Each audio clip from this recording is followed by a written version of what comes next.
Moja kati ya vitu ambavyo vimekuwa vikishangaza watu wengi sana ni World Cup 2026 ambayo inafanyika kwa ushirikiano wa Marekani, Canada na Mexico. Lakini kwa kiasi kikubwa World Cup hii mwenyeji ni kama Marekani kwa sababu yeye ana viwanja vingi kuliko mataifa hayo mengine yote. So kuna restrictions zimekuwa zikiwakuta baadhi ya watu ambazo wamekuwa hawaruhusiwi kuingia Marekani. Moja kati ya watu ambao wamekutana na changamoto hiyo ni Omar Atan, refa kutoka Somalia ambaye hivi karibuni alifika Marekani Atlanta na kurudishwa siku hiyo hiyo, japokuwa alikuwa na passport ya diplomatic. Yani ukiwa na diplomatic passport kimsingi nchi nyingi unaingia kwa urahisi, tofauti na Marekani ambao wameamua kufanya hicho kitu.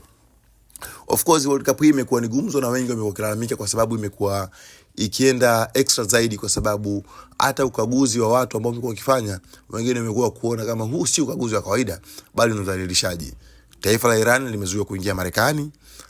Tunaona referee wa Somalia ameruhusiwa kuingia Marekani, na kuna baadhi ya raia wameshindwa kuingia Marekani na bei ya tiketi zimekuwa juu kiasi cha kwamba wengine wanasema ni kama frustration ya baadhi ya watu washindwe kukata tiketi na kuingia Marekani, kwa sababu tiketi ya kima chini kabisa mzunguko ni shilingi milioni 10, ambapo katika historia ya World Cup haijawahi kuwa na bei kubwa ya tiketi kwa kiwango hicho. Hapa ni TV Sports Update. Mimi ni Ramadhani Juma Mwelondo.